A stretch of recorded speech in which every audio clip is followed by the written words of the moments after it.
For this episode, ipapakita ko sa inyo kung paano i-connect ang business email address sa iyong Gmail account. Gagamitin natin ang Gmail interface when receiving and replying sa mga emails using our own business email address.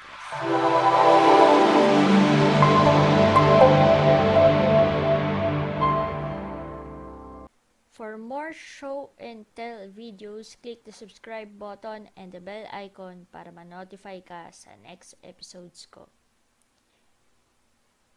Alright, make sure na meron ka ng Gmail account. Mas maganda kung mag-create ka ng Gmail account specific for your business. Kung wala pa, just go to accounts.google.com/signup/v2. For this episode, gagamitin ko ang pinoyhomebuyer@gmail.com. So, let's start. Step number 1, create your business email address. So, go to your hosting server. For this demo, gagamitin ko ang web hosting pad. So, mostly same steps lang naman. So, kung hindi ka sure, check your technical support or use Google to research how to add an email account using your hosting server. So, let's log in and go to your main dashboard or cPanel. Hanapin natin ang email accounts. So, ito yung dashboard. So, hanapin natin yung email accounts. So, click natin yung email accounts.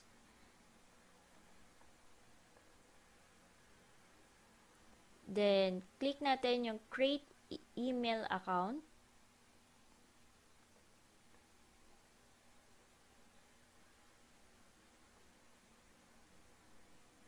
Then, enter natin yung username. So, for this case, Sarah. Then, select natin sa drop-down yung domain. So, for this example is pinoyhomebuyer.com. Then, enter natin yung password. So, customize password. Pwede rin mag-generate. Then, enable lang natin yung unlimited quota. Then, click the create button.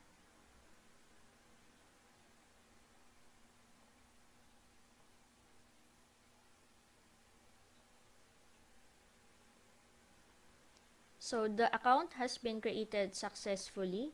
So, ito na yung business email address natin, yung sarah@pinoyhomebuyer.com. So, for the next step, step number 2, forward business email to Gmail. So, balik tayo sa cPanel or sa navigation pane. Hanapin natin yung email forwarders. Then, click natin yung Create Forwarder button.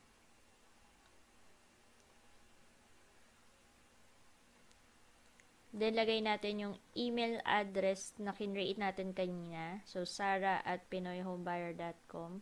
Then, select natin sa drop-down yung forward to email address. Then, sa destination, lagay natin yung pinoyhomebuyer@gmail.com, yung ating Gmail account. So, check spelling, then click create button.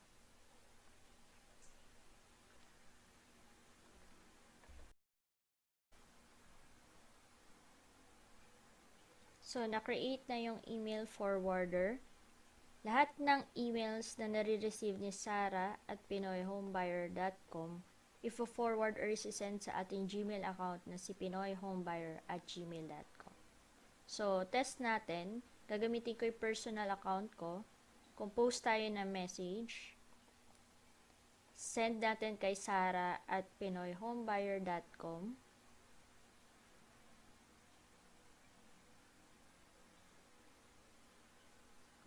Then sa subject, test email 1. Then message, this is a test email from myself. Then send natin. So, wait lang ng ilang seconds and marireceive na natin yung test email from my personal Gmail account.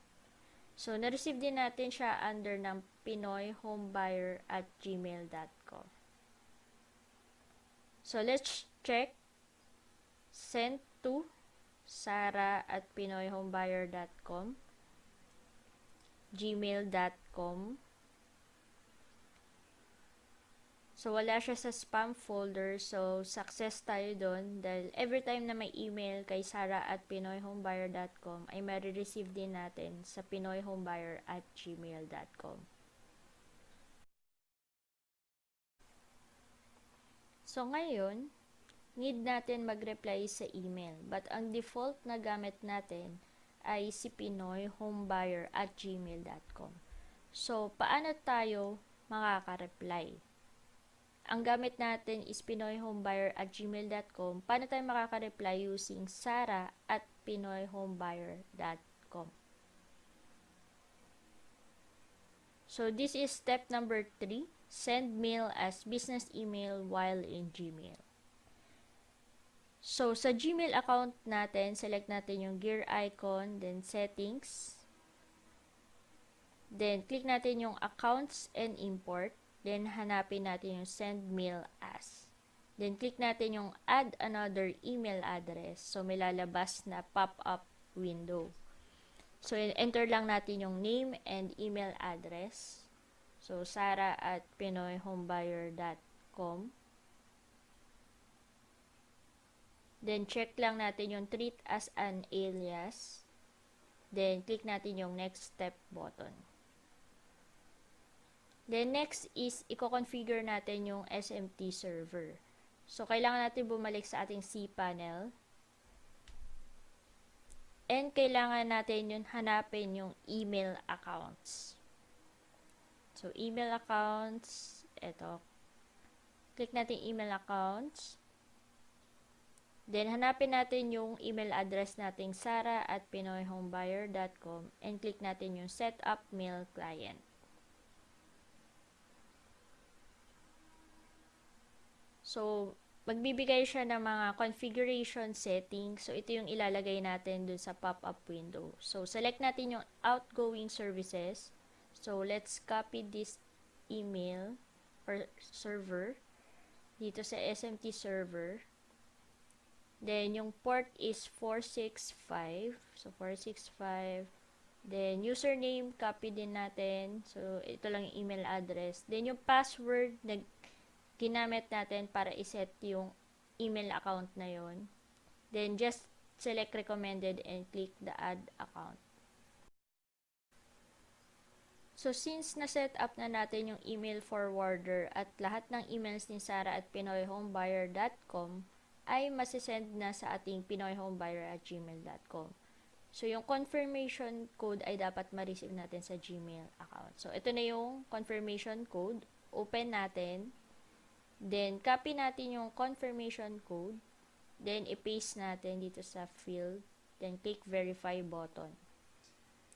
So, nawala siya, ibig sabihin okay na siya. So, to check, punta lang tayo doon sa gear icon ulit, then settings.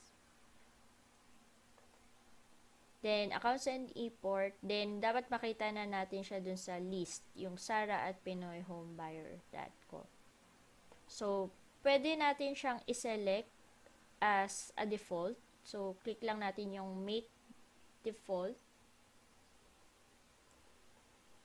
So, yung sara@pinoyhomebuyer.com na yung default na sender nung email na to. So, every time na magre-reply tayo, ito yung automatic na maseselect. So, check natin dun sa test email ulit natin. So, open natin yung test email. So, reply tayo.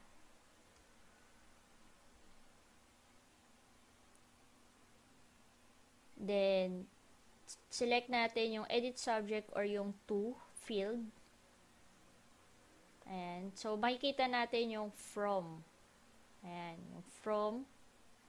Then, sara@pinoyhomebuyer.com. Kasi nga, default na siya. So, kung gusto natin mag-reply using the other Gmail account, yung pinoyhomebuyer@gmail.com, so, select lang natin yung drop-down.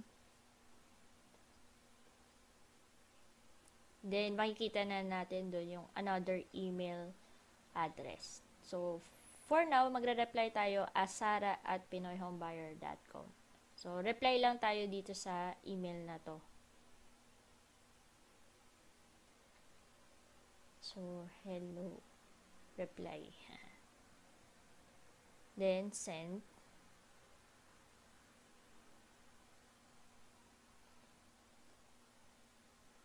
So, ayan, na-send na. So, check natin yung personal account natin. So, ayan, na-receive natin na nag-reply si Pinoy Home Buyer. Ito yung test email. So, check natin yung from. So, ayan, from sara@pinoyhomebuyer.com. So, signed by pinoyhomebuyer.com. So, hindi siya napupunta sa spam folder.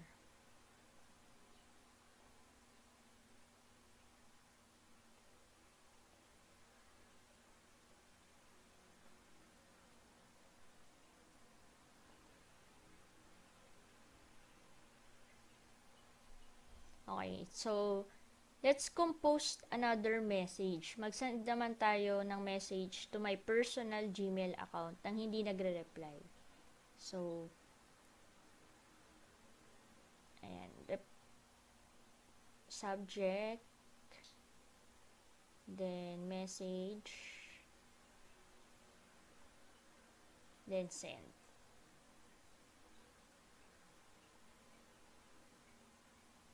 So, check natin yung personal Gmail account ko.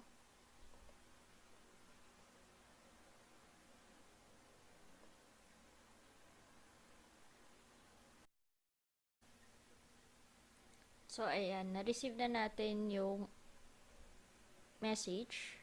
So, check natin yung from sara@pinoyhomebuyer.com. So, that's it. So, that is how we connect yung ating business email address sa ating Gmail account.